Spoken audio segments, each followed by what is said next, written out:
In the shadow of a small frontier church, a notorious gang leader draws his pistol on a humble priest, unaware that the man of God was once known as the Ghost, the deadliest gunslinger west of the Mississippi, with 47 confirmed kills to his name. As the gang leader's finger tightens on the trigger, he has no idea he's about to learn why this particular priest never removed his black leather gloves, even during Sunday service. Before we jump back in, tell us where you're tuning in from, and if this story touches you, make sure you're subscribed, because tomorrow I've saved something extra special for you. The evening bell of St. Michael's Church tolled across the dusty streets of Haven's Cross, its somber rings carrying on the hot desert wind. Father Thomas Morrison stood at the altar, his black-gloved hands carefully arranging the sacred vessels for tomorrow's morning mass. The setting sun streamed through the stained-glass windows, casting colored shadows that danced across his weathered face, a face that had seen far more than most priests his age. The peace of the moment shattered as the church's heavy wooden doors burst open. Boot heels clicked against the hardwood floor, accompanied by the telltale jingle of spurs. Father Morrison didn't turn around. After 15 years of wearing the collar, he had trained himself not to react to sudden movements, a habit that had saved his life more times than he cared to remember, though in a different life, wearing a different kind of black. Well, well, if it ain't the famous Father Morrison, a voice drawled, its owner's shadow stretching down the center aisle. The saint of Haven's Cross, the man who built this church with his own 2 hands. The voice carried a note of mockery. The priest who never takes off his gloves. Morrison continued arranging the chalice and paten, his movements deliberate and unhurried. The church is open to all, friend, but Mass isn't until morning. Perhaps you'd like to return then. A harsh laugh echoed through the sacred space. Oh, I ain't here for salvation, Father. Name's Jake the Snake Martinez. Maybe you've heard of me? The priest's hands paused for just a fraction of a second, something only the most observant eye would have caught. Of course he had heard of Martinez. Everyone from Texas to California knew of the Snake and his Sidewinder gang. 12 banks robbed in the past year, 23 dead, 3 marshals gunned down in cold blood. I'm afraid I don't keep up with current events much, Morrison replied evenly, finally turning to face his visitor. Martinez stood halfway up the aisle, dressed in expensive clothes that couldn't quite hide the predator beneath. A silver-plated Colt hung low on his hip, its pearl handle gleaming in the fading light. That's funny, Martinez smiled, but it didn't reach his eyes. Because I've been keeping up with you, Father, been asking around about the priest of Haven's Cross, the one who showed up out of nowhere 15 years ago. The one who built a church in the middle of nowhere. He took a step forward. The one who never takes off those gloves, not even in the middle of summer. Morrison's face remained impassive, but beneath his cassock, old instincts began to stir. He had worked hard to bury those instincts, to lock them away, along with the twin Remingtons that now lay hidden beneath the altar floorboards. Weapons he had sworn never to touch again, sealed away with the memory of who he used to be. If you're looking for answers, Mr. Martinez, I suggest you speak with the sheriff, Morrison said, his voice carrying the practiced calm of a man used to dealing with troubled souls. I'm merely a humble servant of God. Martinez's hand dropped to his gun belt. See, that's where you're wrong, Father. I ain't looking for the sheriff. I'm looking for someone else, someone who disappeared 15 years ago, right around the time you showed up. His fingers drummed against the pearl handle. Someone they used to call the Ghost. The name hung in the air between them, heavy as a thundercloud. Morrison felt the weight of it. A name he hadn't heard spoken aloud in 15 years. A name that belonged to another life, another man. A man who had left 47 crosses in his wake before finding his own redemption. The Ghost, Morrison repeated softly, his gloved hands folded before him. I'm afraid that name doesn't mean anything to me. No? Martinez's grin turned feral. Then you won't mind proving it. Tomorrow, high noon, right here in front of your precious church." His hand patted his gun, a friendly contest of skill, just to prove you're nothing but a simple priest. Morrison's eyes met Martinez's, and for just a moment something flickered in their depths, something cold and deadly that belonged to a different time, a different man. But it was gone so quickly that Martinez might have imagined it. "I don't carry a gun, Mr. Martinez," Morrison said quietly. "I haven't for a very long time." "Then I suggest you find one, Father." Martinez backed toward the door, his spurs ringing against the floor. "Because tomorrow at noon I'm calling you out, and if you don't show—" His grin widened. "Well, let's just say there are a lot of good innocent folks in Haven's Cross. Would be a shame if anything happened to them." The church doors slammed shut, leaving Morrison alone in the growing darkness. He stood motionless for a long moment, staring at the space where Martinez had been. Then slowly, deliberately, he reached up and removed the silver cross from around his neck. Walking to the altar, he knelt down and ran his gloved fingers along the edge of a particular floorboard. Finding what he sought, he pressed down, and a hidden catch released. The board lifted away, revealing a dust-covered wooden box he hadn't opened in 15 years. Inside, wrapped in oiled cloth, lay twin Remington 1875 revolvers, their blued steel still perfect despite the years. Beside them sat a worn leather gun belt and a small tin star with a bullet hole through its center, the last reminder of a past he thought he'd left behind. Father Morrison stared down at the weapons, his gloved hands hovering over them as the last light faded from the church. Tomorrow at noon, he would have to make a choice between the man he had become and the man he used to be, between his vows to God and his duty to protect his flock. The evening bell tolled one final time, its sound echoing across Haven's Cross like a death knell. Dawn broke over Haven's Cross, painting the desert sky in shades of amber and gold. The news of Martinez's challenge spread through the small town like wildfire, carried on whispers from the saloon to the general store, from the blacksmith's forge to the schoolhouse. By sunrise, every soul in Haven's Cross knew that their beloved priest had been called out by the notorious leader of the Sidewinder gang. Sheriff William Cooper stood in his office, staring through the window at St. Michael's Church. His weathered hands traced the outline of an old newspaper clipping yellowed with age. Its headline barely legible: "Ghost Rider claims another. Notorious gunslinger adds to his legend." The article dated back 15 years, accompanied by a rough sketch of a figure whose face was obscured by shadow, save for a pair of distinctive black gloves. "You really think it's him, Bill?" Deputy Sarah Hawkins asked, her voice low. At 26, she was too young to remember the legend of the ghost, but she'd grown up hearing stories. Everyone had. Cooper carefully folded the clipping and tucked it back into his desk drawer. 15 years ago, the deadliest gunslinger in the territory vanished without a trace. Same time, a mysterious priest shows up in Haven's Cross, wearing gloves he never takes off. He shook his head. "I've known Thomas Morrison for 15 years, watched him build that church with his own hands, tend to the sick, counsel the troubled. Never once saw him touch a gun." "But you've had your suspicions," Sarah pressed, knowing her mentor too well. "Way he moves," Cooper admitted. "Way he's always aware of every exit, every person in a room. Those ain't priest's instincts." He buckled on his gun belt.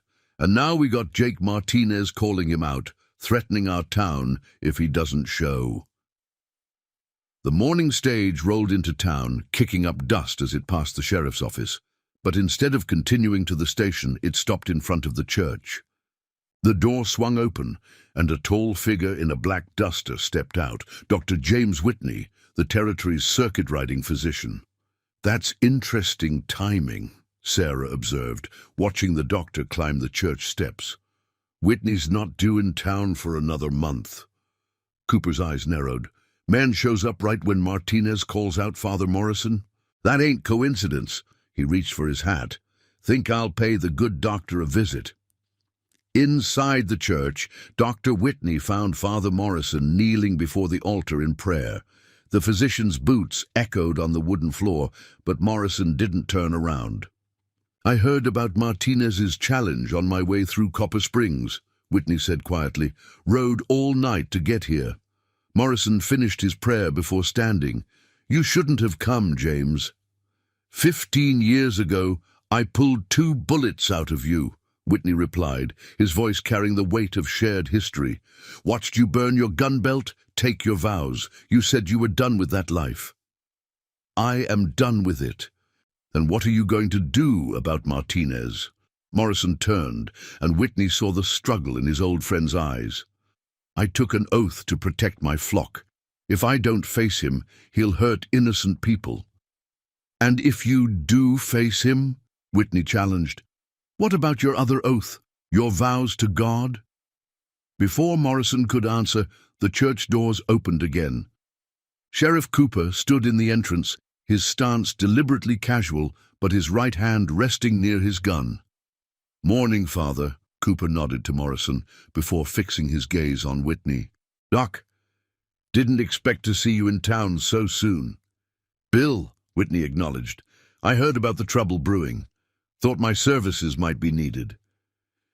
"Seems to me there's a lot of people taking interest in a simple priest being challenged to a gunfight," Cooper observed, his eyes moving between the two men, "almost like they know something the rest of us don't." The tension in the church grew thick enough to cut with a knife. Morrison stood silent, his gloved hands clasped before him, while Whitney seemed to be choosing his words carefully. "Sometimes, Bill," Whitney finally said, "the past has a way of catching up to a man no matter how far he runs from it." Cooper's hand didn't move from his gun. "And sometimes a man's past puts innocent people in danger." He looked directly at Morrison. "I need to know what we're dealing with, Father. My duty is to protect this town." Morrison met the sheriff's gaze. For a long moment, no one spoke. Then Morrison walked to the hidden compartment beneath the altar and lifted out the wooden box. He placed it on the altar and opened it, revealing the twin Remingtons and the bullet-pierced star. Cooper's breath caught as he recognized the star, a U.S. Marshal's badge. The same badge that had belonged to Marshal James Carter, the man who had finally cornered the ghost 15 years ago. The man who had reportedly died in the confrontation. "You were there that night," Cooper said softly. "The night Marshal Carter died." "I was more than there," Morrison replied, his voice heavy with the weight of confession. "I was the ghost, and James Carter was the man who showed me another path." Preparing and narrating this story took us a lot of time, so if you are enjoying it, subscribe to our channel. It means a lot to us. Now back to the story. Sheriff Cooper stared at the bullet-pierced Marshal's badge, memories flooding back of the stories he'd heard about the ghost's final showdown with Marshal Carter. According to the official reports, Carter had tracked the notorious gunslinger to an abandoned mission in the Sangre de Cristo Mountains. The mission had burned to the ground that night, and Carter's body was found in the ashes. The ghost was never seen again. "The papers said Carter died in that fire," Cooper said, his voice tight with controlled emotion. "His widow buried an empty coffin." "Sarah Carter buried an empty coffin," Dr. Whitney corrected quietly, "because her husband wasn't dead. He became the circuit doctor for this territory, keeping watch over a man he'd helped find redemption." The revelation hit Cooper like a physical blow. He looked at Whitney, really looked at him, and suddenly saw past the physician's spectacles and graying hair to the steel beneath. "You're Marshal Carter?" Whitney, Carter, nodded slowly. 15 years ago, I cornered the most dangerous man I'd ever hunted. But instead of finding a cold-blooded killer, I found a man haunted by every life he'd taken, a man looking for a way out." Morrison's gloved hands traced the edges of the wooden box. I'd killed 47 men by then, each one justified by the law or self-defense, but their faces haunted my dreams. Marshal Carter offered me a choice that night: die as the ghost or live as someone else, someone who might make amends for all the death I'd brought into the world.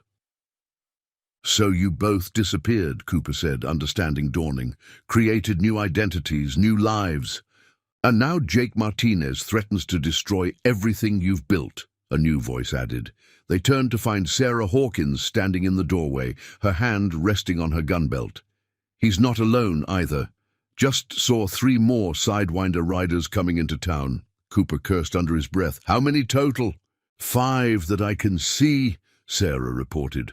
All of them gunmen with prices on their heads. They're taking up positions around town, 1 at the saloon, 1 by the general store, 2 near the livery stable. Creating a crossfire, Morrison observed, the tactical assessment coming automatically despite his years away from violence. If I don't show for the challenge, they can control every major street in town. And if you do show, Cooper challenged, you haven't touched a gun in 15 years. Martinez is faster than a rattler and twice as mean. He's killed 11 men in duels this year alone. Morrison's eyes fell to the twin Remingtons in their oiled wrappings. 12 years ago, a young woman came to this church, suffering from consumption. She couldn't afford a doctor, but she had a little boy who needed caring for. I prayed for guidance, and the next day Dr. Whitney arrived in town for the first time. He looked at his old friend. You saved her life. Because you asked me to, Whitney replied. Because you learned there are other ways to help people besides killing. And now Martinez threatens everything and everyone I've sworn to protect. Morrison's voice carried the weight of his impossible choice. If I don't face him, innocent people will die. If I do face him... He touched the silver cross at his throat. I break my vows to God. Either way, I lose my soul. A tense silence fell over the church. Outside, they could hear the bustling sounds of the town coming to life. Wagon wheels on dirt streets, children's voices, the blacksmith's hammer, all the ordinary sounds of lives that now hung in the balance. Sarah moved further into the church, her boots silent on the wooden floor. My pa used to say that sometimes the hardest part of serving God is knowing which of his commandments to follow when they seem to conflict. Thou shalt not kill is one of them, but so is protecting the innocent. The girl has a point, Whitney said softly. The Bible speaks of turning the other cheek, but it also tells us to defend the weak and stand against evil. Morrison looked at the badge with its bullet hole, remembering the night he'd earned his second chance at life. When I took my vows, I swore to serve God and protect his children. I told myself those vows would never conflict. His gloved fingers closed around the badge. I was wrong. Cooper's hand finally moved away from his gun. Whatever you decide, Father, know that you're not alone. This is our town, too. A church bell began to toll in the distance, counting out the hour.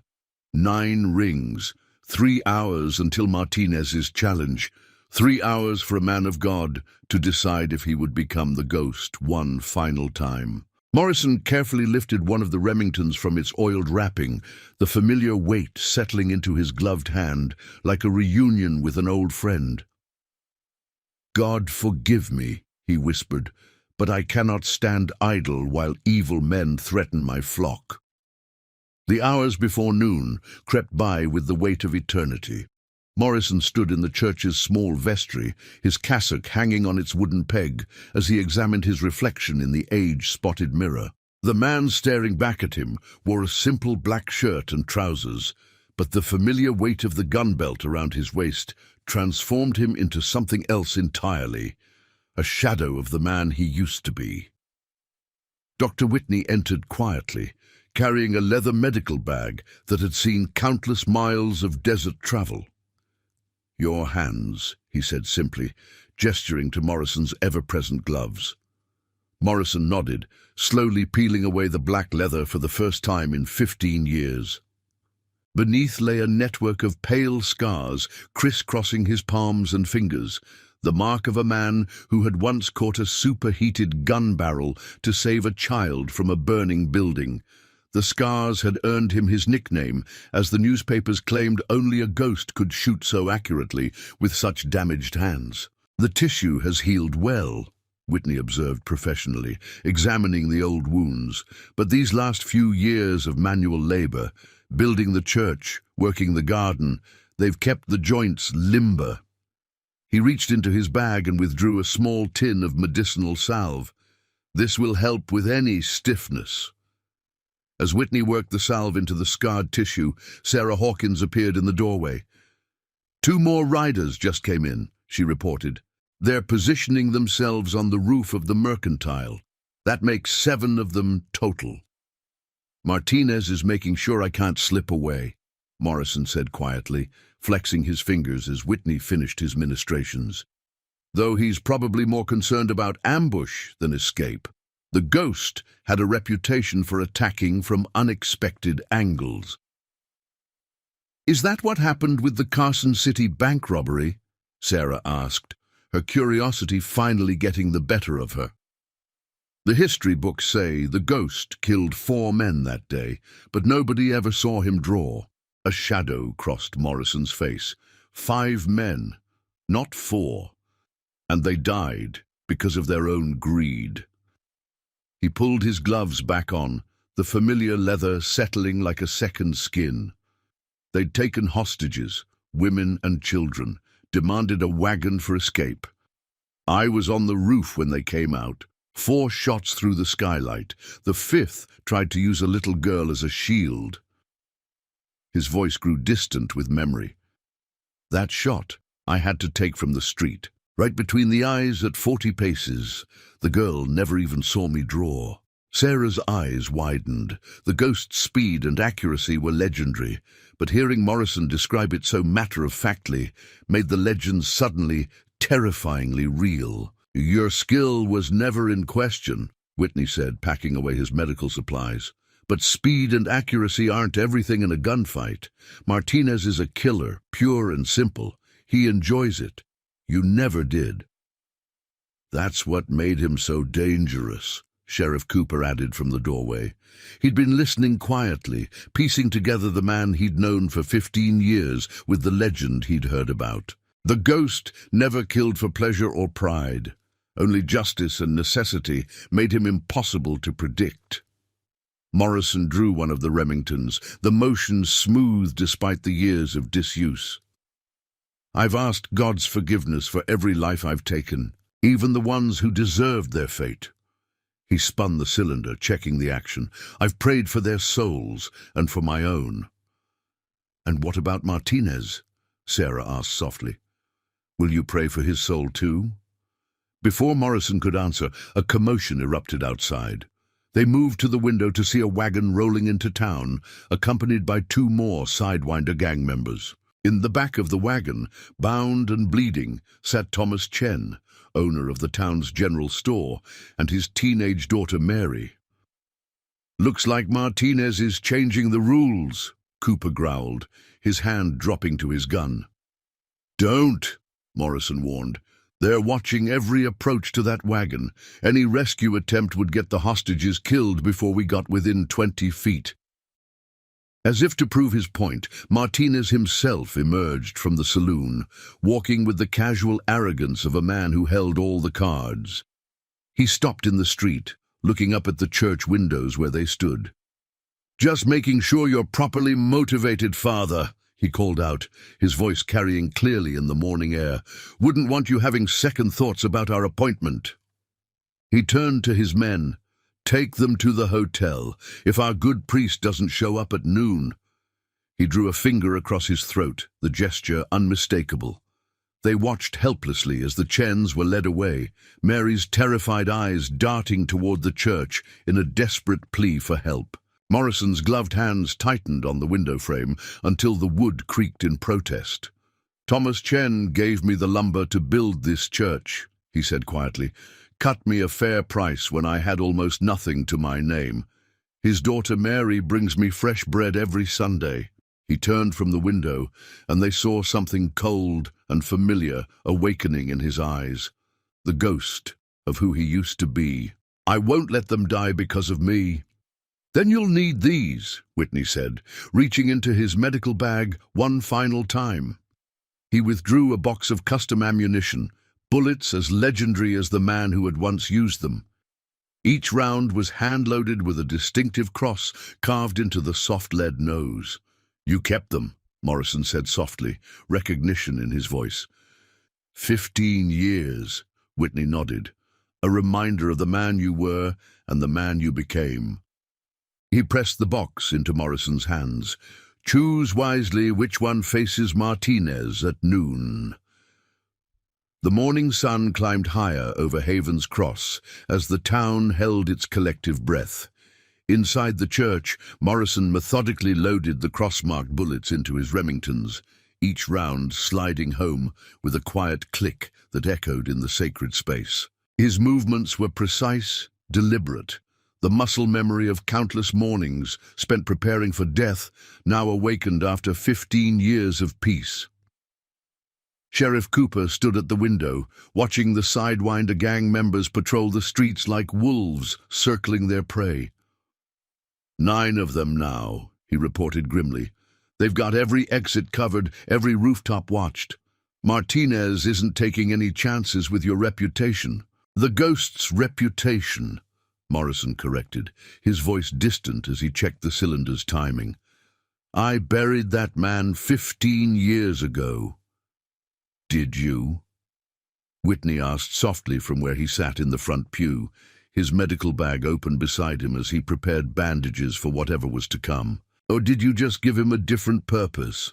Morrison paused, considering the question. The weight of the gun belt around his waist felt both foreign and familiar, like greeting an old friend who had become a stranger. When I took my vows, he said carefully, I promised to serve God and protect his children. I thought that meant leaving violence behind forever. Sarah entered the church, moving silently despite her spurred boots. She carried a tin cup of water and a small parcel wrapped in brown paper. Mary Chen managed to slip this to one of the town children, she said, placing the parcel on the altar. She wanted you to have it. Morrison unwrapped the package to reveal a fresh loaf of bread, still warm from the oven, just like every Sunday morning. A simple note accompanied it. We believe in you, Father. God's mercy comes in many forms. The priest stared at the bread for a long moment, then removed his gloves and broke it carefully, sharing pieces with his companions. The gesture carried the weight of ceremony, though this communion was different from any he had offered before. When I was the ghost, he said quietly, I lived by a code. Never draw first, never shoot a man in the back, never take a life unless there was no other choice. He looked at his scarred hands, pale against the dark bread. But there was always another choice, wasn't there, James? You showed me that. Whitney nodded slowly. At the mission that night you could have killed me, should have by the code you lived by. Instead you listened, saw another path. And now, Cooper asked, accepting his piece of the bread, what path do you see now, Father? Before Morrison could answer, the church bell began to toll, marking the 11th hour. Through the windows, they could see the townspeople being herded off the streets by Martinez's men, clearing the space for the coming confrontation. From the hotel came the sound of Mary Chen's muffled crying. Morrison rose and walked to the altar, his movements measured and calm. He lifted the silver cross from around his neck and placed it reverently beside the Bible. The Lord tells us to turn the other cheek, he said, his voice carrying the weight of conviction. But he also drove the moneylenders from the temple. Sometimes serving God means standing against evil, not simply enduring it. Sarah watched him with a mix of awe and concern. The ghost killed 47 men, she said softly. Each shot a killing shot. No wounds, no mistakes, just death. She hesitated. "Will you aim to kill Martinez too?" Morrison picked up his gloves but didn't put them on, letting the morning light play across his scarred hands. "The ghost never took pleasure in death," he replied. "Each kill was necessary, but each one also took something from him. Piece by piece, death hollowed him out until there was nothing left but the legend." He flexed his fingers, feeling the old wounds pull. "But I'm not just the ghost anymore. I'm also a priest. My duty is to save souls, not send them to judgment." "Martinez won't show you the same mercy," Cooper warned. "He means to kill you, Father, to add your legend to his own." "I know." Morrison finally pulled on his gloves, the familiar leather settling like armor. "But I'll face him as the man I am now, not the man I used to be. If I can save his soul without taking his life, I must try." He checked his pocket watch, 45 minutes until noon. "And if I can't—" His hand rested on the grip of his Remington, where the cross-marked bullets waited. "Then may God have mercy on us both." The last hour before noon stretched like an eternity across Haven's Cross. Morrison stood at the church window, watching the shadow of the cross shorten as the sun climbed higher. Each minute brought him closer to a moment he had prayed would never come, the instant when he would have to choose between his past and his present, between violence and mercy, between the man he had been and the man he had become. A commotion from the street drew their attention. One of Martinez's men was roughing up old Samuel Weber, the town's cobbler, who had dared to cross the street to close his shop windows. The gang member shoved the elderly man to the ground, laughing as he kicked dust in the fallen man's face. Morrison's hand moved to his gun before he could stop himself. Whitney gripped his arm. "Not yet," the former marshal warned. "If you show your hand too soon, Martinez will kill the hostages." The priest's fingers tightened on the Remington's grip, then slowly relaxed. 15 years, he said quietly. 15 years of watching men abuse the weak, telling myself that prayer and faith were enough to change hearts.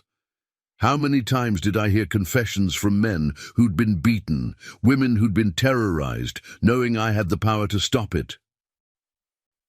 "You did stop it," Sarah reminded him. "Through counsel, through comfort, through showing them another way. The ghost brought justice through death. Father Morrison brings it through life." Before Morrison could respond, another disturbance erupted outside. This time it was Martinez himself, dragging Mary Chen out onto the hotel's balcony. The girl's face was tear-stained, but defiant as the gang leader used her as a human shield. "Time's running out, Father," Martinez called out, his voice carrying clearly to the church. "Maybe you need a little demonstration of how serious I am." He pressed his gun to Mary's temple, making her whimper. The sound of that whimper changed something in Morrison's eyes. Without a word, he strode to the church door, his movements liquid and purposeful. Cooper moved to stop him, but Whitney held up a hand. "Wait," the doctor said softly. "Watch." Morrison stepped out onto the church steps, the sun catching the silver crosses on his gun belts. He wore no cassock now, just the simple black clothing that had once earned him his namesake. "Let the girl go, Martinez," he called out, his voice carrying the same quiet authority he used during Sunday sermons. "Your quarrel is with me." Martinez laughed, but there was an edge of uncertainty to it. Something about the priest's stance had changed. The way he held himself, the way he moved. Gone was the humble servant of God. In his place stood someone else entirely. "My quarrel," Martinez shouted back, "is with a ghost story. They say you were the fastest gun in the territory, that you could kill a man before he cleared leather, that bullets couldn't touch you." "Those are just stories," Morrison replied calmly. "I'm just a priest." Then prove it!" Martinez shoved Mary aside, keeping his gun trained on her. "Draw those fancy guns you're wearing. Show everyone what a fraud the ghost really was." Morrison's gloved hands remained relaxed at his sides. "Not yet." First, you're going to send Mary back to her father. Then you and I can settle this however you want." "Or what?" Martinez's voice dripped contempt. "You'll pray for my soul?" "No." Morrison took one step forward, and something in his movement made every member of the Sidewinder gang tense. "I'll send you to meet the men who taught me why I needed to stop being the ghost, the ones who thought they could threaten innocent people to get what they wanted, the ones who thought a gun made them righteous." Another step. The ones who died learning they were wrong. The quiet certainty in his voice sent a chill through the watching crowd. Even Martinez seemed to feel it, his gun hand tightening nervously on his weapon. For the first time, doubt crept into his expression as he really looked at the man he had challenged. Morrison took a third step, and now everyone could see what Whitney had noticed earlier, the predator's grace that no amount of prayer could fully conceal. "Last chance, Martinez. Let Mary go, and we'll finish this properly at noon. Or keep threatening an innocent child, and we'll finish it right now." A deadly silence fell over Haven's Cross. Martinez's men looked uncertainly between their leader and the black-clad priest, who suddenly seemed to fill the street with his presence. Mary Chen stood frozen on the balcony, forgotten in the tension between the two men.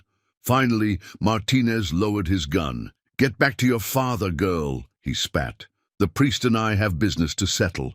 As Mary fled back into the hotel, Martinez called out, "Noon, father, don't keep me waiting." Morrison watched until Mary was safely inside, then turned and walked back to the church.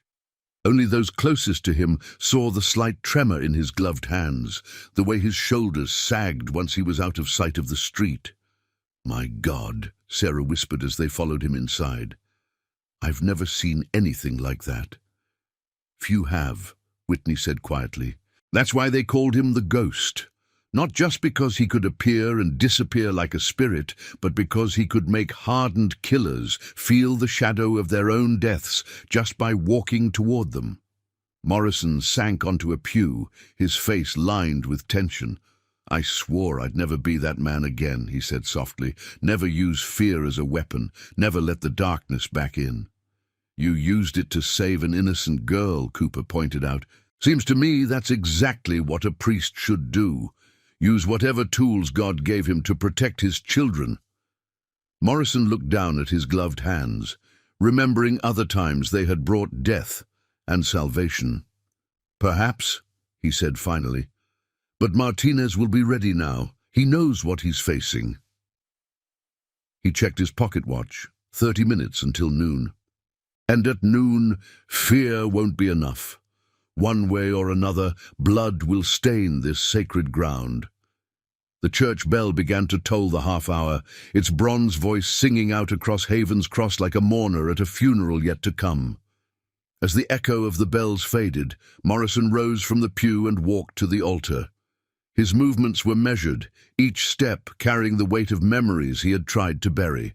He lifted a worn Bible from its resting place, opened it to reveal a hollow carved within its pages, and withdrew a faded daguerreotype photograph. "I've kept this hidden for 15 years, he said quietly, holding the image so the others could see. The photograph showed a younger Morrison, clean-shaven and wearing a marshal's badge, standing beside a woman and a small boy. Their faces radiated happiness, untouched by the shadow of what was to come. Whitney moved closer, recognition dawning in his eyes. "Clara and Michael," he said softly. "I wondered if you still had this." Sarah and Cooper exchanged glances, sensing they were about to learn the truth that had turned a lawman into the Ghost, and later a ghost into a priest. Morrison's gloved fingers traced the edges of the photograph with infinite gentleness. "I was a marshal in Arizona Territory," he began, his voice distant with memory. "Good at my job. Too good, perhaps. I believed in the law, in justice, believed that wearing a badge meant standing between good people and those who would harm them." He set the photograph on the altar. "Then I arrested Miguel Sanchez." Whitney closed his eyes, remembering. "The devil of Sonora." Morrison nodded. Sanchez had murdered 12 people, including 2 lawmen. When we caught him, he swore revenge, said he had friends who would make me suffer. His voice grew tight. I didn't take the threat seriously enough, thought the badge, the law, would be protection enough. He removed his gloves, the scarred hands trembling slightly as they reached for the photograph again. One night, while I was tracking a bank robber, Sanchez's men came to our home. He paused, gathering strength. They made Clara and Michael suffer before they died, made sure I would find them that way, left a note saying this was justice for Sanchez. The church grew silent, save for the distant sounds of Martinez's men in the street. Sarah's hand had moved to cover her mouth, her eyes bright with tears. Cooper stood rigid, his jaw clenched with shared rage at such cruelty. I resigned my badge that day, Morrison continued. Spent the next 3 years hunting down every man who had been in that house, not as a marshal, but as something else, something that could move like a shadow, strike without warning. The newspapers started calling me the Ghost, and I became the thing they named. 47 men, Cooper said quietly. That's how many the Ghost killed. Were they all connected to Sanchez? No.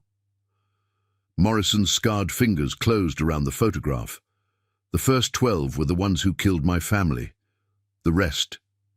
He looked at his hands, at the scars that had become his signature. The rest were other men like them, men who used violence against the innocent, who hid behind guns and gang numbers to terrorize the weak. Each time I killed one, I told myself I was serving justice. But each death took me further from the man I had been, closer to becoming the very thing I hunted. Whitney stepped forward. Until the night at the mission. Morrison nodded. I had tracked the last of Sanchez's old gang there, found him hiding among the priests. But when I confronted him, he closed his eyes, remembering. He was on his knees, praying. Had been there for months, they said, seeking redemption for his sins. When he saw me, he didn't run, didn't fight, just said he was ready to face judgment. That's when I found you, Whitney added. I'd been tracking the Ghost for months, but what I found wasn't the cold-blooded killer I'd expected. It was a man standing in a mission chapel, gun in hand, unable to pull the trigger on a praying man. I couldn't do it, Morrison admitted. Couldn't kill a man asking God's forgiveness no matter what he'd done. That's when I realized what I had become. Not an agent of justice, but simply another dealer of death. The Ghost had to die so something else could live. He replaced the photograph in its hiding place, then reached for his gloves. The mission caught fire during our confrontation. The man I'd come to kill died saving children from the flames. That's how I got these scars, pulling him out, trying to save him. In the end, he found his redemption, and in his death, he showed me my path to finding mine.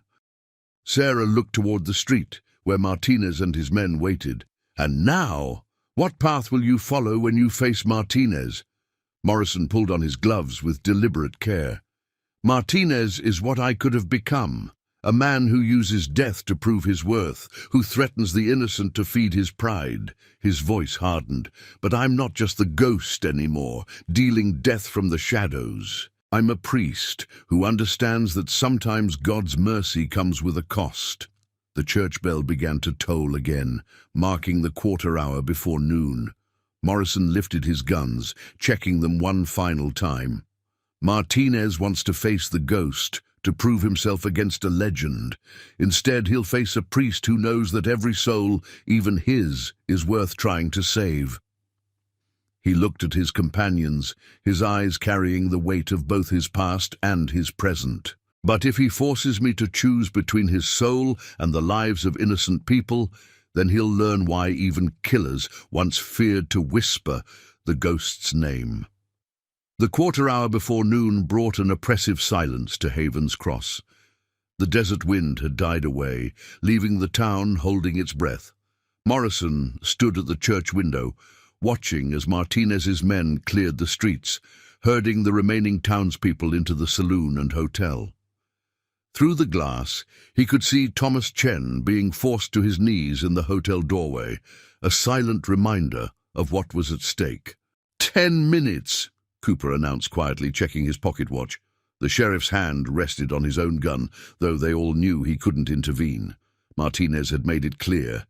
Any interference would mean death for the hostages. Whitney approached Morrison, medical bag in hand. "Your hands," he said. "Let me check them one last time." Morrison removed his gloves, allowing his old friend to examine the scarred tissue. As Whitney worked, he spoke in a low voice, meant only for Morrison's ears. "Do you remember what you told me that night at the mission, after the fire?" "I said many things that night," Morrison replied softly, "most of them angry, some of them true.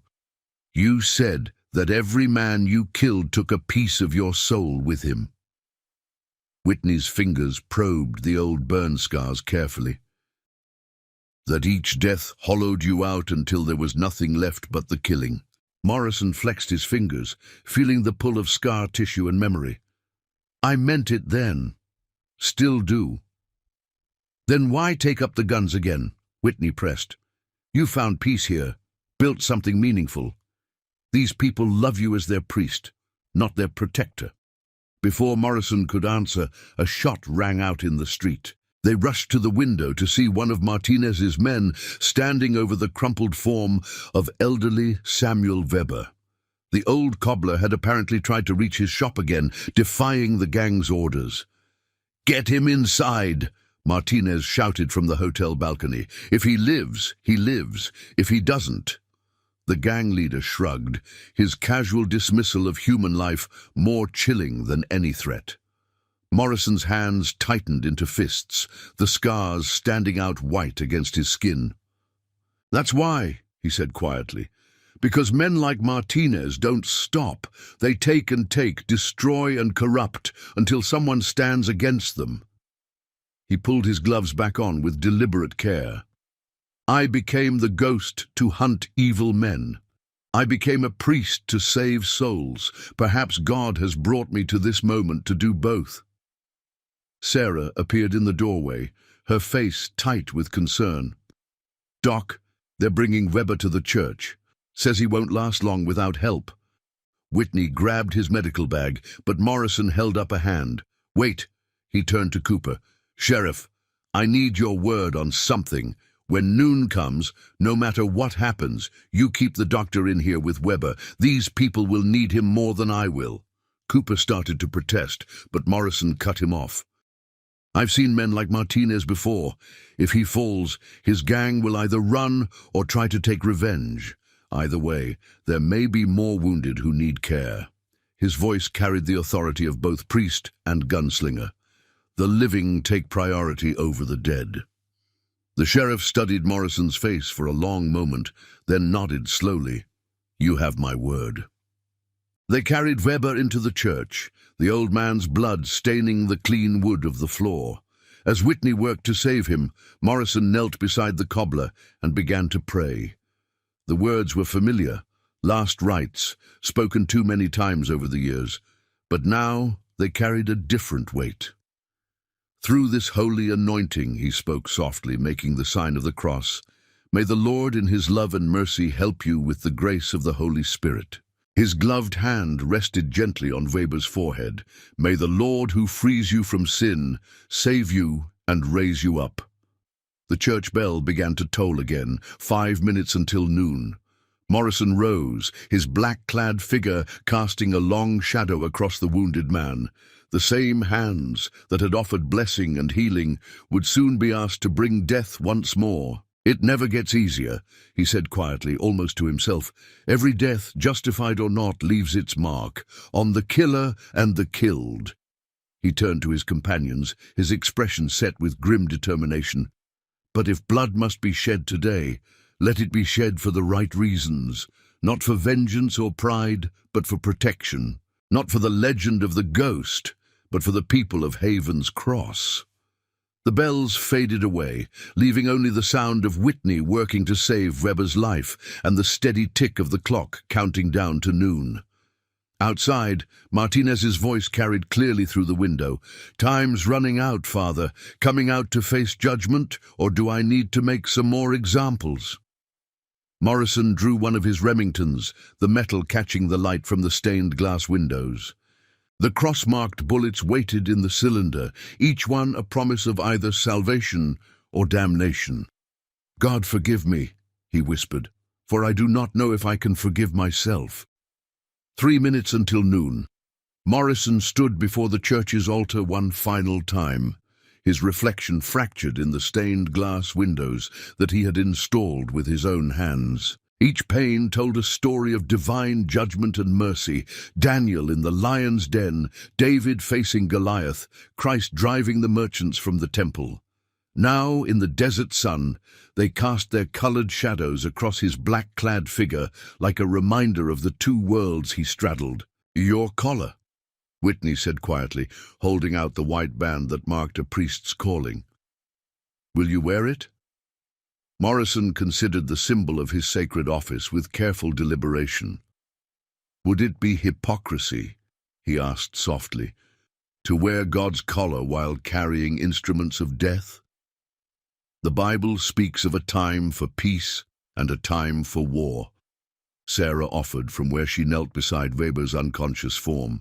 "Perhaps there's also a time to be both shepherd and warrior." Cooper watched through the window as Martinez paced the street like a caged predator. "Martinez is calling his men in closer," the sheriff reported. "Whatever you decide, Father, decide quickly." Morrison took the collar from Whitney's hands, feeling its familiar weight.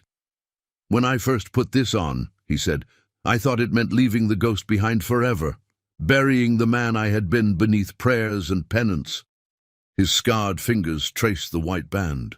"But perhaps that was pride, thinking I could simply choose to be one thing or the other.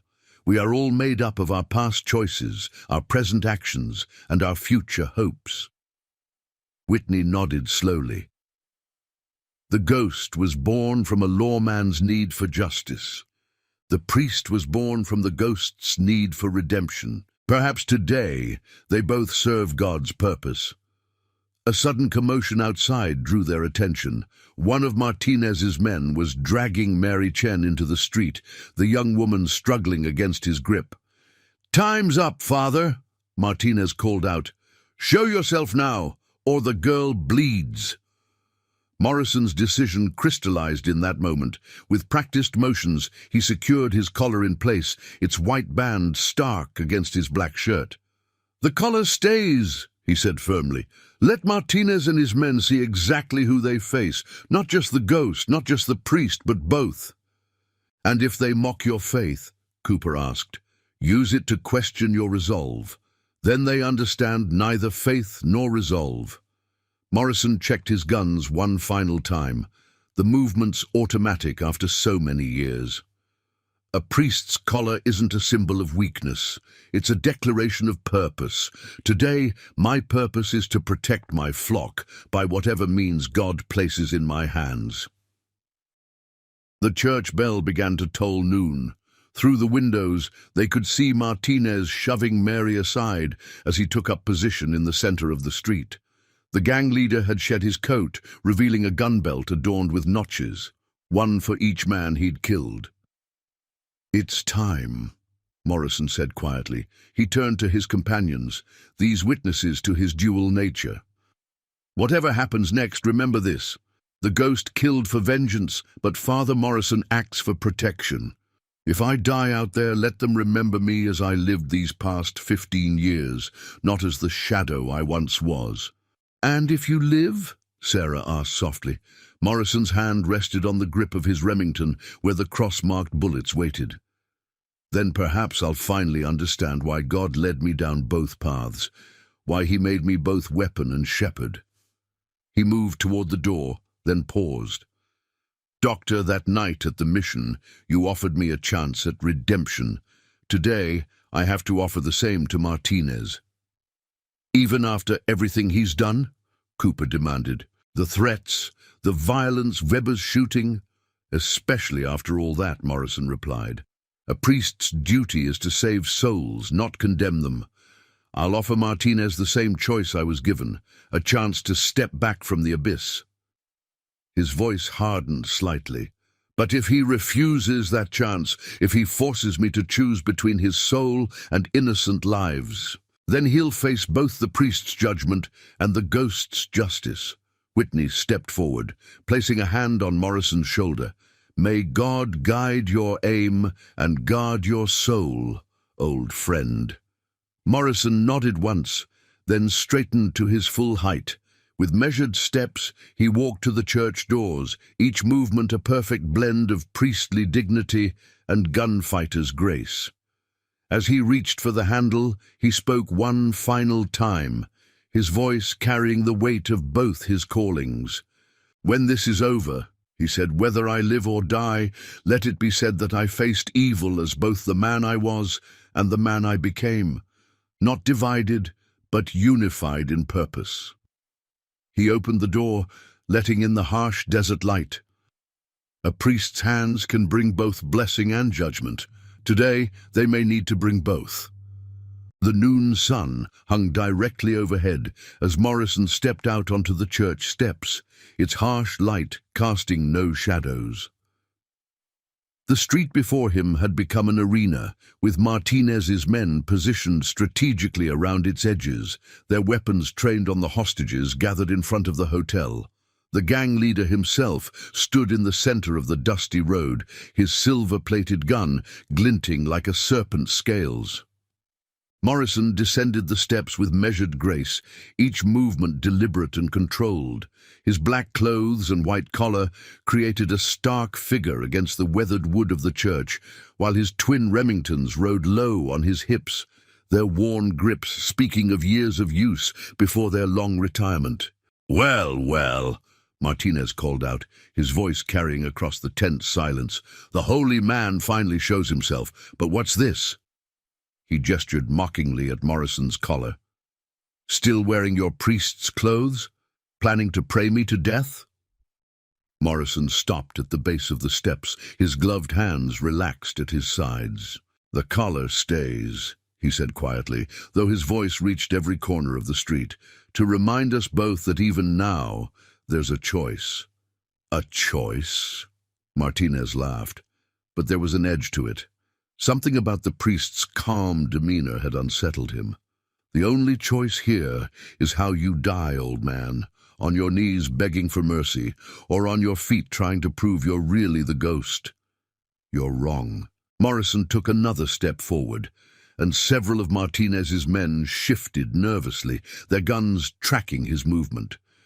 "There's always a choice between violence and peace, between pride and wisdom." His voice took on the cadence of a sermon, though his eyes never left Martinez. "Even now you can choose to end this, release the hostages, leave Haven's Cross and find a better path." Martinez's face darkened with rage. "You dare preach to me? Do you know how many men I've killed? How many legends I've ended?" His hand dropped to his gun. "I came here to kill a ghost, not listen to a sermon. And that's why you'll fail." Morrison's words cut through the heat like ice. "You see only what you want to see, a legend to be conquered, a name to be claimed. You don't see the cost of your choices, the weight of the lives you've taken." "Enough!" Martinez drew his gun in a lightning-fast motion but didn't aim it. "Not yet. No more words, priest. Show us who you really are. The ghost wouldn't hide behind a collar and empty prayers." Morrison remained motionless, but something changed in his stance, a subtle shift that made the air itself seem to grow heavier. "The ghost was born from righteous vengeance, Martinez, from a need to punish evil and protect the innocent. How many of your kills were justified? How many were simply to prove your own worth?" The words struck home. Martinez's face contorted with fury and something else, perhaps the first seed of doubt. "Last chance, priest. Draw those guns and face me like a man, or watch your precious flock die one by one." To emphasize his point, One of his men pressed a gun to Thomas Chen's head, while another grabbed Mary's arm. The young woman's eyes met Morrison's, filled not with fear, but with faith. Faith in the man who had baptized her, taught her catechism, and now stood as her protector. Morrison's gloved hands moved slightly away from his sides, not reaching for his guns, but ready. "I'll draw when you force me to, Martinez, but understand this. If you make me choose between your soul and their lives, I won't hesitate." His voice carried the weight of absolute certainty. The ghost killed 47 men. Each death was a burden I carried into the priesthood, each soul a weight I'll answer for before God. Are you prepared to answer for yours? The question hung in the air like smoke. Martinez's men glanced at each other uncertainly, perhaps truly seeing for the first time the dual nature of the man they faced, both priest and gunslinger, both shepherd and warrior. Their leader felt it too, his confidence wavering as he confronted not just a legendary gunfighter, but a man of God who carried his violent past like a cross. Then Mary Chen, whether through courage or desperation, drove her elbow into her captor's ribs and broke free. The man cursed and raised his gun. Time seemed to slow as his finger tightened on the trigger. What happened next would be debated in Haven's Cross for years to come. Morrison's hands moved faster than eyes could follow. 2 shots rang out as one. The man threatening Mary spun and fell, his unfired gun dropping from lifeless fingers. A second gunman, drawing aim on Thomas Chen, collapsed with a look of surprise on his face. Morrison stood with both Remingtons drawn, thin smoke curling from their barrels. He hadn't even looked at his second target, had fired from memory and instinct alone.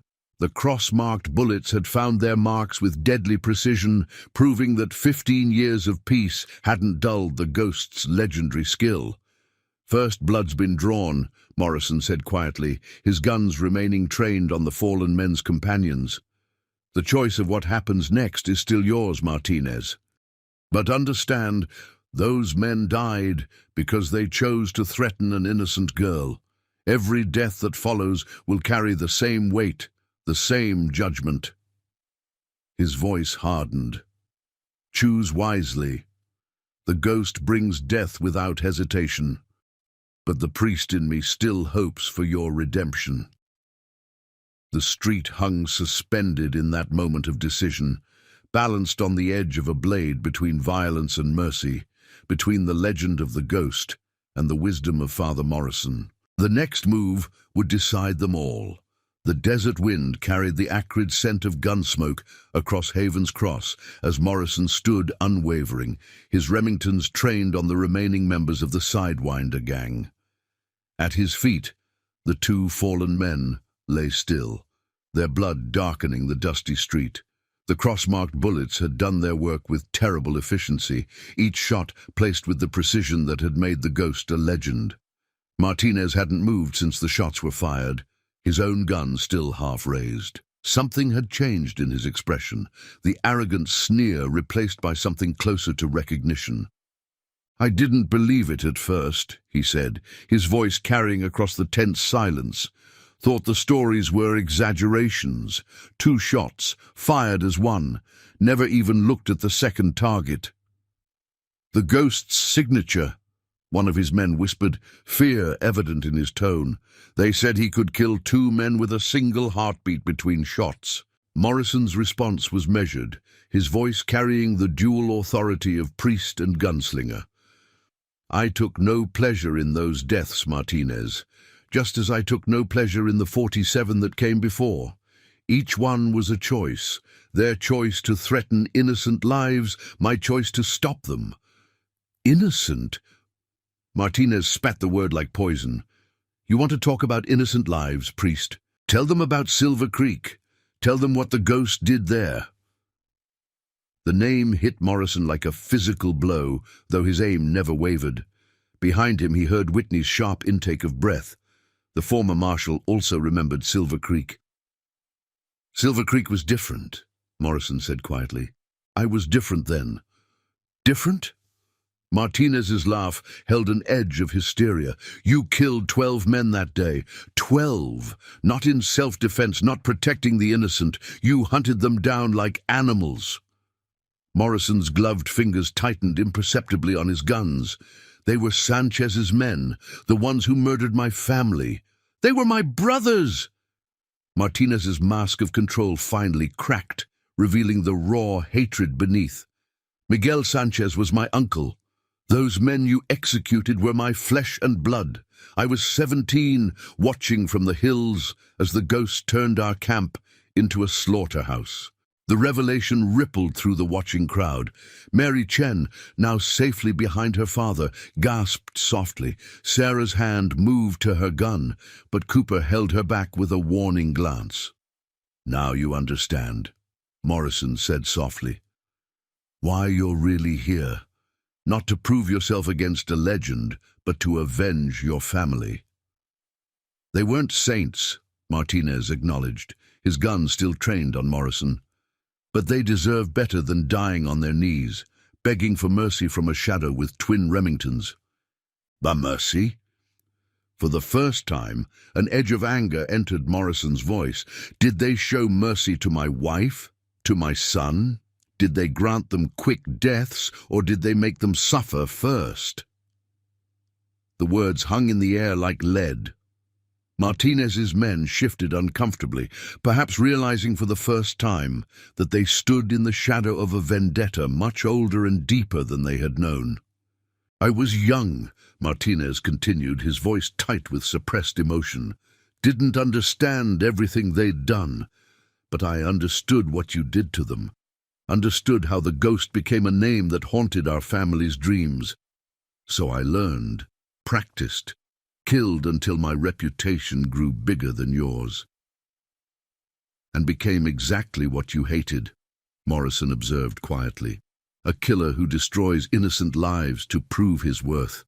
You've become what your family was, Martinez. What I once was. No! Martinez's gun hand trembled slightly. I became stronger than them, stronger than you. Each man I killed made me more than just another gunslinger. I didn't hide in shadows like the ghost. I wanted them to see me coming, to know my name.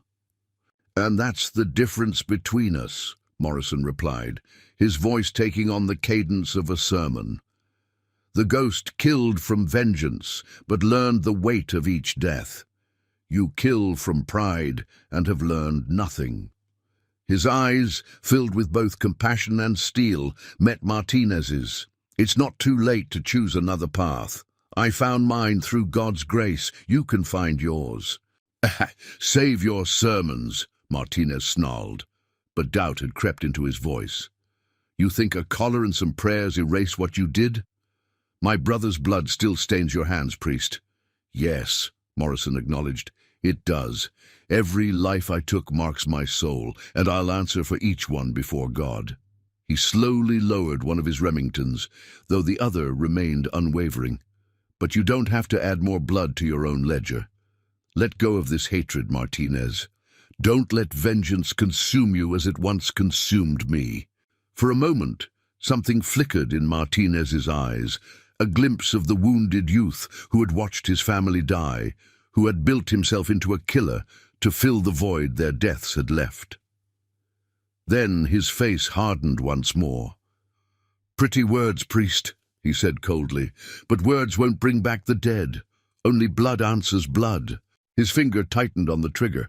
Time to see if the ghost's legend dies with you. Time seemed to slow in that moment, each heartbeat stretching like an eternity. Morrison saw the minute shift in Martinez's stance that telegraphed his intent, recognized the fraction of a second before violence would erupt. 15 years of peace had not dulled the ghost's ability to read the signs of impending death.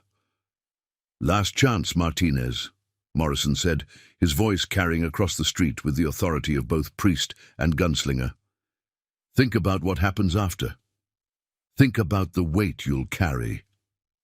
Martinez's response was a bullet that whistled past Morrison's ear, close enough to stir the air. The shot shattered the church window behind him, sending fragments of stained glass raining down like colored tears. The image of Christ blessing the children dissolved into glittering shards. Morrison didn't flinch. "You missed intentionally," he observed quietly. "The Martinez I've heard about doesn't miss, not at this range. Part of you doesn't want to cross this line." "Shut up!" Martinez fired again, this shot closer but still not aimed to kill. "Draw your guns, priest. Face me like the ghost would have. Stop hiding behind that collar." "I'm not hiding," Morrison replied, his voice steady despite the gunfire. "I'm offering you what was once offered to me, a chance to step back from the abyss, to find purpose beyond vengeance." Another shot rang out, and this time blood appeared on Morrison's shoulder where the bullet had grazed him. The white of his collar was now stained with red, a visible symbol of his two natures meeting. "Your uncle Miguel Sanchez," Morrison continued, ignoring the wound. "He died with a prayer on his lips, found his redemption in his final moments. Are you prepared to die as he did, or as your brothers did at Silver Creek?" The words struck deeper than any bullet. Martinez's gun hand trembled slightly. "You don't get to speak their names. You don't get to stand there in that collar and talk about redemption after what you did." "What I did," Morrison acknowledged, "was answer death with death, horror with horror. I became a monster to hunt monsters, and it nearly destroyed my soul." His unwavering gaze met Martinez's. "Is that what you want to become? A man so lost in hatred that he threatens innocent lives to salve his pride?" "They're not innocent." Martinez's control was cracking, the composed gunfighter giving way to the wounded youth within.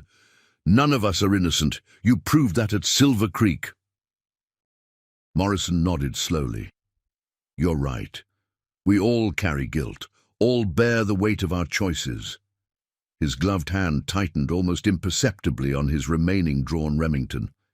"The question is, what choices do we make now?" The tension in the street had become nearly unbearable. Martinez's men looked between their leader and the priest, uncertain whether to intervene. The hostages held their breath, sensing that more than lives hung in the balance. Two souls wrestled here, one seeking vengeance, the other offering redemption. "Your brothers died badly at Silver Creek," Morrison continued, his voice carrying the weight of confession. "I was full of rage, of righteous fury, made them suffer as they had made my family suffer." His eyes never left Martinez's face. "But their deaths brought no peace, no closure, only more darkness." "Stop talking!" Martinez's gun swung toward Mary Chen. "One more word about my brothers and the girl dies first." The movement sealed his fate. Morrison's reaction was instantaneous, born from years of protecting the innocent. His Remington barked once, the cross-marked bullet striking Martinez's gun hand with surgical precision.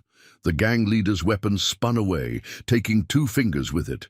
Martinez fell to his knees, clutching his maimed hand. His men raised their weapons, but Morrison's second shot put a bullet into the dirt at their feet with deadly accuracy. "The next one goes through someone's heart," he stated calmly. "Choose carefully." One by one, the Sidewinder gang members lowered their guns. They had seen enough, the speed, the precision, the absolute certainty in every movement. The ghost was no mere legend. He was death incarnate, wearing a priest's collar. Morrison approached the kneeling Martinez, his Remington unwavering. "I could kill you now," he said quietly, "complete the circle of vengeance that began at Silver Creek. But that's not why God preserved my life, gave me a new purpose." He holstered his gun and held out his hand. "Your choice, Martinez. Die in the street like your brothers, or live and find a better path." Blood dripped between them, mixing with the dust of Haven's cross. In that moment, both men stood at a crossroads, one offering redemption, the other poised between vengeance and salvation. Time stretched like molten glass as Martinez stared at Morrison's outstretched hand. Blood from his maimed fingers stained the dust beneath him. each drop a reminder of pride's terrible cost. The street had fallen silent, save for the desert wind, as if all of Haven's Cross held its breath, waiting to see if redemption could triumph over vengeance. Morrison stood patient and unwavering, his gloved hand extended in an offer of mercy. The wound in his shoulder continued to seep blood, staining his collar crimson, yet his stance remained steady. In that moment, he was neither fully the ghost nor entirely the priest, but something new forged from both, an instrument of both justice and mercy. "Your choice," Morrison said softly, his voice carrying in the silence. "But choose quickly. Dr. Whitney can still save those fingers if we act fast." Martinez's face contorted with conflicting emotions, hatred warring with uncertainty, pride battling against the first stirrings of doubt. "You killed my brothers," he whispered hoarsely, "hunted them down like animals." "Yes," Morrison acknowledged, "and that weight will never leave my soul. But you have a chance they didn't, a chance to break the cycle of violence before it consumes you completely." The gang leader's uninjured hand moved slowly, and for a moment it seemed he would accept the offered redemption. Then his fingers closed around a hidden derringer in his boot. "Never!" The small gun barked twice before Morrison could react. The first bullet struck his chest, driving him back a step. The second caught him in the side as he turned, the impact spinning him half around. Morrison fell to one knee, blood now flowing freely from 3 wounds. "Father!" Mary Chen's scream cut through the shocked silence. She tried to run to him, but her father held her back. Martinez struggled to his feet, the smoking derringer still aimed at Morrison. "See," he snarled, though his voice shook, "your God didn't save you. Your mercy made you weak. The ghost would never have turned his back on an enemy."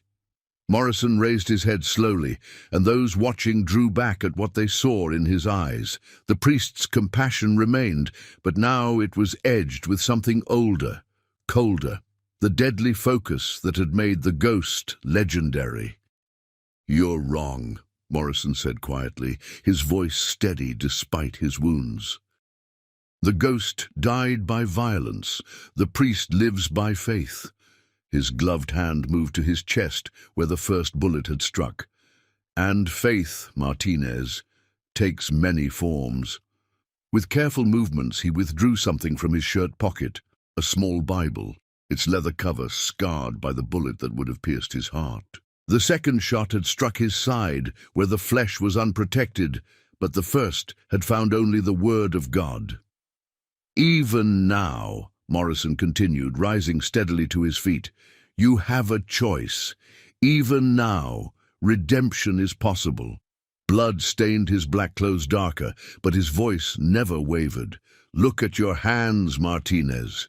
Look at what pride and hatred have cost you." The gang leader's gaze dropped involuntarily to his maimed hand, then to the derringer that had spent its last bullets. "Stay back," he warned, but fear had crept into his voice. "I won't beg for mercy like my brothers did." "Your brothers begged because they faced the ghost, a killer who dealt only in death." Morrison took a step forward, then another, each movement measured and deliberate despite his wounds. "But you face something else, a man who knows the weight of every life taken, every soul sent to judgment, a priest who understands that true strength lies not in dealing death, but in offering life." Martinez backed away, his bravado crumbling. "You're bleeding out, priest. We'll both die here in the street." "Perhaps," Morrison acknowledged, "but death isn't the hardest choice we face." Another step forward. "The hardest choice is living with the consequences of our actions, facing the weight of our sins, finding the courage to seek redemption."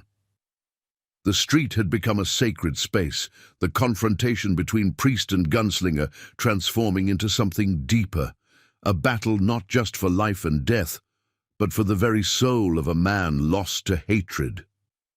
The watching crowd sensed it, as did Martinez's men, who stood frozen between loyalty and awe.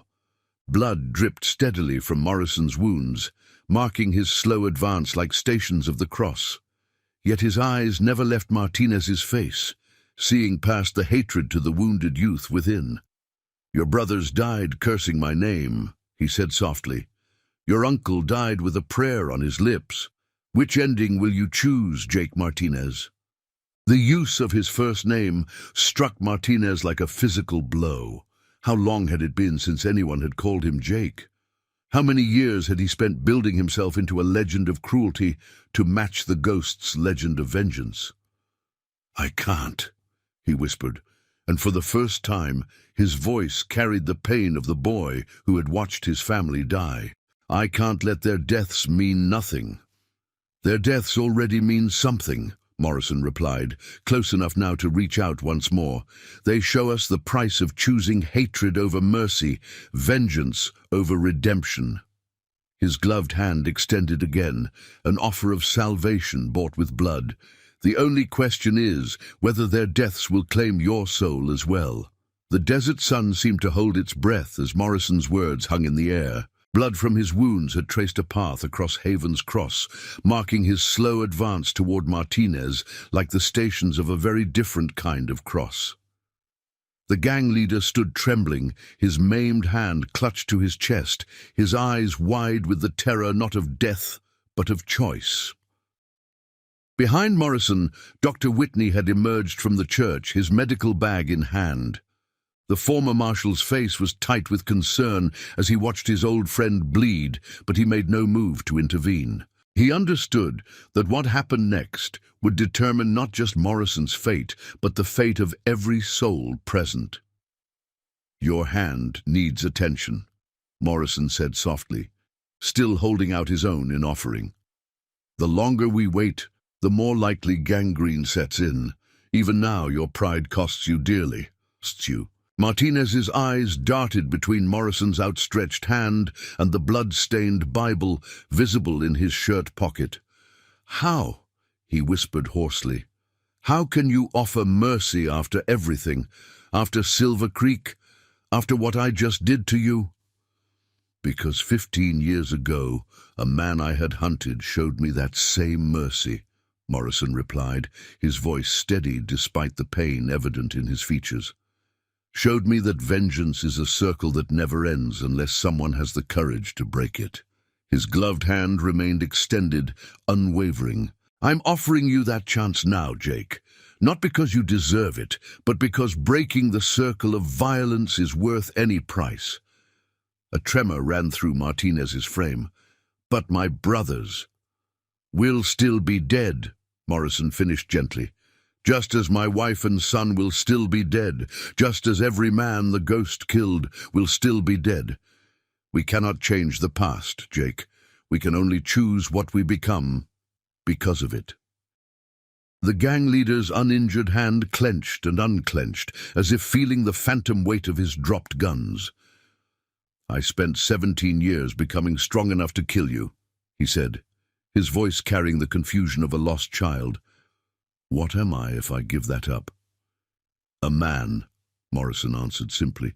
"Not a legend, not a killer, just a man seeking a better path. The same choice I made in that burning mission when your uncle showed me that redemption was possible even for someone like me." A wind had begun to rise, carrying the scent of sage and approaching rain. It stirred Morrison's blood-stained collar and Martinez's dust-covered clothes. Two men standing at the crossroads of violence and grace. The watching crowd held its collective breath, sensing that more than lives hung in the balance. Martinez took a shuddering breath. "I see them every night," he confessed, his voice barely audible. "My brothers, the men I've killed to become strong enough to face you. They're always waiting in the darkness." "They'll always be there," Morrison acknowledged, swaying slightly as blood loss took its toll. "But you don't have to face them alone. That's what I learned when I took these vows, that bearing the weight of our sins becomes possible when we stop trying to carry them alone." A low rumble of thunder sounded in the distance as Morrison's words found their mark. Martinez's face crumpled, years of carefully constructed hatred giving way to raw grief. His legs buckled, and he would have fallen if Morrison hadn't caught him with his outstretched hand. The touch broke something in the gang leader. With a sound like a wounded animal, he collapsed to his knees, dragging Morrison down with him. Both men knelt in the bloody dust of Haven's Cross, one offering salvation, the other finally allowing himself to receive it. "I'm sorry," Martinez sobbed, his words muffled against Morrison's shoulder. "God help me, I'm sorry." "He already is," Morrison replied softly, his gloved hand steady on Martinez's back, despite his own wounds. "He led you here, to this moment, this choice, just as he led me to that mission 15 years ago." The remaining members of the Sidewinder gang stood uncertain, watching their legendary leader break down in the arms of the man he had come to kill. One by one, they set their guns in the dust, perhaps sensing that they too stood at a crossroads between what they had been and what they might become. Dr. Whitney approached carefully, his medical bag ready. "Both of you need attention," he said quietly. "The church." Morrison nodded, then looked at Martinez. "Will you come? Let us help you find a new path, as others once helped me." The gang leader raised his head, his face streaked with tears and dust. "Why?" he asked, his voice raw. "Why offer this to me after what I did?" Morrison's reply carried the weight of both his callings, priest and former gunslinger, shepherd and warrior. "Because redemption isn't earned, Jake. It's given by God through the hands of those who've walked the path before." He gestured to his wounds with a slight smile. "Though perhaps next time, with less bloodshed." The first drops of rain began to fall as the two men helped each other to their feet, supporting one another as they made their way toward the church. Behind them, their mingled blood was already being washed away by the desert storm, heaven's own tears cleaning the slate for what would come next. 3 days later, the sun rose over Haven's Cross to find Father Morrison once again at the altar of St. Michael's Church. His wounds had been carefully tended by Dr. Whitney, though the bandages beneath his restored collar served as a reminder of how close violence had come to claiming another soul. The broken stained glass window had been boarded over, awaiting repair, its temporary darkness a testament to the cost of redemption. Martinez sat in the front pew, his injured hand professionally bandaged. The former gang leader's face was drawn with the weariness of one who had finally allowed himself to feel the full weight of his deeds. Yet there was something else there too, a peace that came from choosing a different path, from allowing the circle of violence to be broken. "The hardest part," Morrison said softly as he arranged the communion vessels, his movements careful to avoid pulling at his stitches, "comes now. Living with our choices, facing each day, knowing what we've done and what we must become." "How did you do it?" Martinez asked, his voice rough with emotion. "How did you carry the weight all these years?" Morrison turned from the altar, his scarred hands now bare of their gloves. One day at a time, one prayer at a time, one act of service at a time. He gestured to the church around them. "I built this place not just as a house of God, but as a reminder that these hands that once brought only death could also create, could comfort, could bless."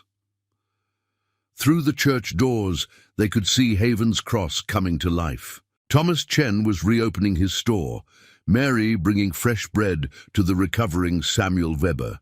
The remaining members of the Sidewinder gang had ridden out the previous day, carrying word of their leader's transformation. Some, perhaps, would find their own paths to redemption. Others would choose different roads. The choice, as always, remained theirs. Sheriff Cooper entered the church, his boots quiet on the wooden floor. "Telegraph came from the territorial marshal," he reported. "They're willing to consider clemency given the circumstances. Dr. Whitney's word still carries weight in certain circles." Martinez nodded slowly, understanding the gift he was being offered. "And the bounties, the prices on our heads." "Will be suspended," Cooper confirmed, pending demonstration of genuine reform. The doctor suggested you might start by helping rebuild some of the places the Sidewinder gang damaged over the years. Show people that change is possible. Like building a church, Martinez asked quietly, looking around at the walls Morrison had raised. Morrison smiled gently. Each man finds his own way to make amends. For me, it was this church, these people, for you. He touched his wounded shoulder thoughtfully. Perhaps it begins with learning to use those hands to heal rather than harm. Sarah appeared in the doorway, carrying Morrison's gun belt with its twin Remingtons. What should we do with these, Father? Morrison considered the weapons that had been both burden and salvation. Keep them, he said finally. Lock them away beneath the altar again. Let them serve as a reminder that sometimes God's mercy comes with a cost, and his justice wears unexpected faces. And the bullets? Martinez asked. The ones marked with crosses? Will be melted down, Morrison decided. Their metal recast into something that celebrates life rather than deals death. He looked at his scarred hands, then at Martinez's bandaged ones. Perhaps a new bell for the church. Let it ring out God's mercy rather than toll for judgment. The morning light streamed through the unbroken windows, casting colors across the gathered faces. Outside, Haven's Cross continued its daily rhythm, changed yet unchanged by the events of the past days. The threat of violence had passed, but its lessons remained, written in scars both visible and hidden. Will you stay?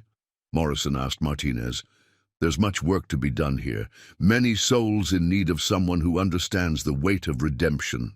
Martinez looked at his bandaged hand, then at the boarded window that his bullets had shattered.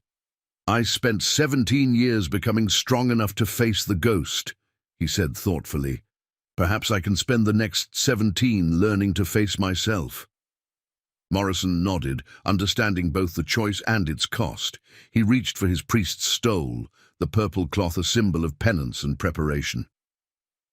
Then, let us begin, he said quietly, with a confession. Not just of what we've done, but of what we hope to become. The desert wind carried the sound of the church bell through Haven's Cross, its voice no longer a warning of violence, but a call to redemption. Two men knelt before the altar, their shadows touching in the morning light, one who had found his path from darkness to light, the other taking his first steps upon that same road. And in that moment, as prayers mingled with morning sunlight, both the ghost and his would-be executioner found something neither had expected, not just forgiveness, but the chance to become instruments of grace in a world too often ruled by violence. Their scars would remain, but now they served as testament not to what they had been, but to what they had chosen to become. Evening settled over Haven's Cross, bringing with it a purple twilight that seemed to blur the lines between earth and sky. In the church rectory, Morrison sat at his simple wooden desk, composing a letter to the territorial bishop. His wounded shoulder made writing difficult, but some tasks couldn't wait for healing. The church hierarchy would need to be informed of recent events, of his past identity, of the choice he had made to reveal the ghost in service of his flock. A knock at the door interrupted his careful penmanship. "Enter," he called, though he already knew who it would be from the hesitant pattern of the knock. Martinez stepped inside, his bandaged hand cradled against his chest. The former gang leader had spent the day in quiet contemplation, speaking only when spoken to, his eyes carrying the weight of a man seeing his life's choices in a new and uncomfortable light. "The telegraph came," he said quietly, placing a yellow paper on Morrison's desk. "From my old Lieutenant James Carson. He's gathered what's left of the Sidewinder gang at Eagle's Rest. They're—" He paused, searching for words. "They're waiting for direction." Morrison set down his pen, giving the matter his full attention. "And what direction do you intend to give them?" "That's why I'm here." Martinez sank into the room's other chair, his usual swagger replaced by uncertainty. When I rode into Haven's Cross, I had 40 men under my command, 40 men who followed me because they believed in the legend I'd built, because they thought violence and fear were the only path to respect. He looked at his injured hand. Now I have to tell them everything they believed was a lie. Not a lie, Morrison corrected gently. A chapter in a longer story. The question is what the next chapter holds. Before Martinez could respond, Sarah Hawkins appeared in the doorway, her expression troubled. "Riders coming in from the east," she reported. "Carson and about 20 of the Sidewinder gang. They're not making hostile moves, but they want answers," Martinez finished, rising from his chair. "They want to know if their leader has gone soft, if the great Jake Martinez really surrendered to a priest." Morrison stood as well, though the movement caused him to wince. "They want to know if there's another way, the same question you had to face." The sound of hoofbeats grew closer, accompanied by the jingle of spurs and weapon belts. Through the rectory window, they could see Dr. Whitney and Sheriff Cooper moving to intercept the newcomers, while curious townsfolk watched from doorways and windows. "I should face them alone," Martinez said, but Morrison shook his head. "No one faces darkness alone. That's the first lesson of redemption." He reached for his collar, securing it in place. "They've come seeking their leader. Let them find both the man they knew and the man you're becoming." They stepped out onto the church steps together, an unlikely pair, priest and penitent, both marked by violence, both seeking a different path. The Sidewinder gang had reined in at the edge of town, their faces a mix of confusion and wariness as they saw their legendary leader standing beside the man he had sworn to kill. James Carson, a scarred veteran of a dozen range wars, urged his horse forward. "Jake?" The question carried layers of meaning, questioning not just Martinez's physical presence, but the fundamental shift they could all see in him. Martinez squared his shoulders, though he kept his bandaged hand visible. "It's time for a change, James. A time for all of us to change." A murmur ran through the gang members. Some hands strayed toward weapons, more from habit than intent. Morrison remained silent, but his presence carried its own weight. They had all heard the stories of the ghost, and now those stories stood before them in priest's garb, offering a living testament to the possibility of transformation. "You expect us to just give up everything we've built?" Carson demanded. "All the territory we control, the respect we've earned?" "Nay, respect built on fear isn't respect," Martinez replied, his voice carrying across the evening air. "I learned that lesson at the cost of blood and bone. But I also learned something more valuable." He glanced at Morrison. "I learned that strength isn't measured by how many men fear you, but by how many lives you choose not to destroy." The gang members shifted in their saddles, some uncomfortable with this philosophical turn, others showing the first signs of consideration. They had followed Martinez into violence. Perhaps some would follow him onto a different path. "Those who want to leave can leave," Martinez continued. "No reprisals, no pursuit. But those who stay—" He straightened to his full height, and for a moment they saw both the man he had been and the man he was becoming. "Those who stay will help me build something different, something better than fear." Carson's hand tightened on his reins. "And if we choose to stay, what then?" Morrison stepped forward, his voice carrying the authority of both callings. "Then you'll find that redemption, like damnation, is a choice made one day at a time. The Church offers sanctuary to those seeking a new path, and Haven's Cross needs strong hands for honest work." The gang members looked to Carson, then to Martinez, then to each other. The simple certainties that had guided their lives had been shaken, replaced by harder questions and harder choices. The sun's last light caught the church's broken window, its shattered pieces reflecting like stars fallen to earth, each one a possibility of what might be. 3 months passed, bringing autumn's cooler winds to Haven's Cross. The church's stained glass window had been restored, its new design depicting not just Christ's mercy, but also the moment of Peter's redemption after his denial, a subtle testament to the power of second chances. Morrison stood before it now, watching the morning light filter through the colored glass, casting patterns across the newly refinished floor where blood had once stained the wood. The sound of hammering drew his attention outside, where Martinez and several former Sidewinder gang members were working on the church's new bell tower. In the end, 12 of the gang had chosen to stay, following their leader down the path of redemption. Under Morrison's guidance and Cooper's watchful eye, they had begun the long process of making amends. The transformation hadn't been easy. The first few weeks had seen tensions flare between townspeople and former outlaws, old fears warring with the possibility of change. But Morrison had been there, his quiet authority bridging the gap between past and present, his own journey serving as a testament to the possibility of transformation.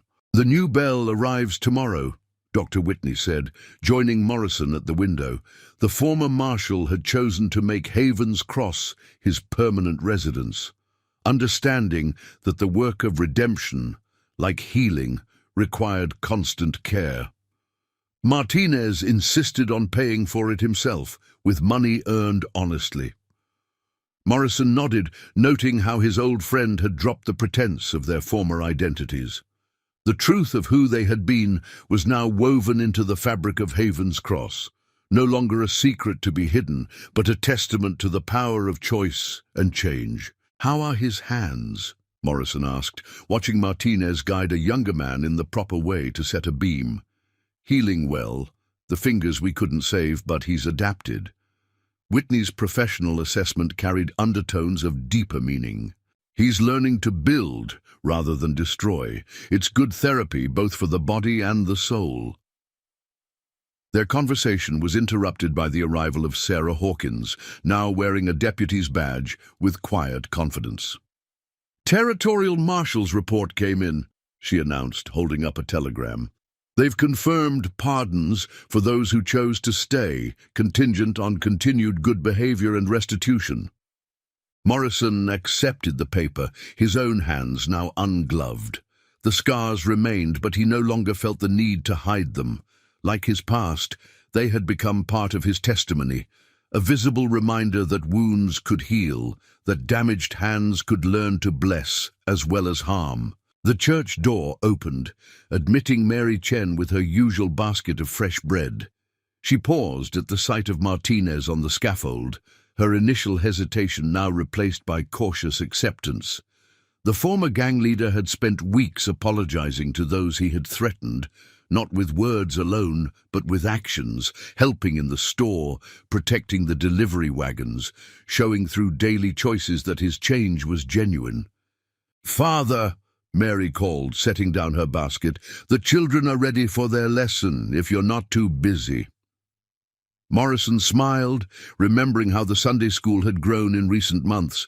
Parents who had once feared the revelation of his past now brought their children to learn from a man who understood both justice and mercy, who could teach from experience about the power of choice and the possibility of change. "Tell them I'll be there shortly," he replied.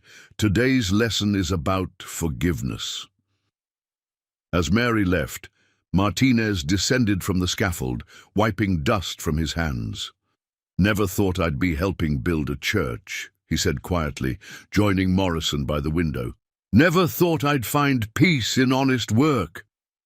"The hardest walls to build are the ones inside us," Morrison observed. "The ones between who we were and who we're choosing to become." Outside, Haven's Cross went about its daily business, changed yet familiar. The street where Morrison and Martinez had faced each other in deadly confrontation now saw them walk together as priest and penitent, their example inspiring others to consider their own choices. their own capacity for change. The afternoon sun reached its peak, sending sheets of colored light through the new window. Morrison prepared for his lesson, watching as his congregation, both old members and new townspeople and former outlaws, began to gather. In their faces, he saw the same truth he had learned 15 years ago, that redemption wasn't a single moment, but a daily choice, that mercy could transform both the one who received it and the one who gave it. "Time for lesson," he said to Martinez, who had become a regular attendee. "Today we'll discuss how Peter denied Christ 3 times, yet was still chosen to build his church." Martinez nodded, understanding the parallel. "A story about second chances," he observed, "about building something new from the ruins of who we were." Morrison touched the silver cross at his throat, feeling the weight of both his past and his purpose.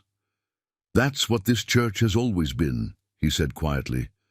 "Not just a building of wood and glass, but a testament to the truth that no soul is beyond redemption, no path so dark that light cannot find it." The church bell from the neighboring town began to toll, its distant voice carrying across the desert.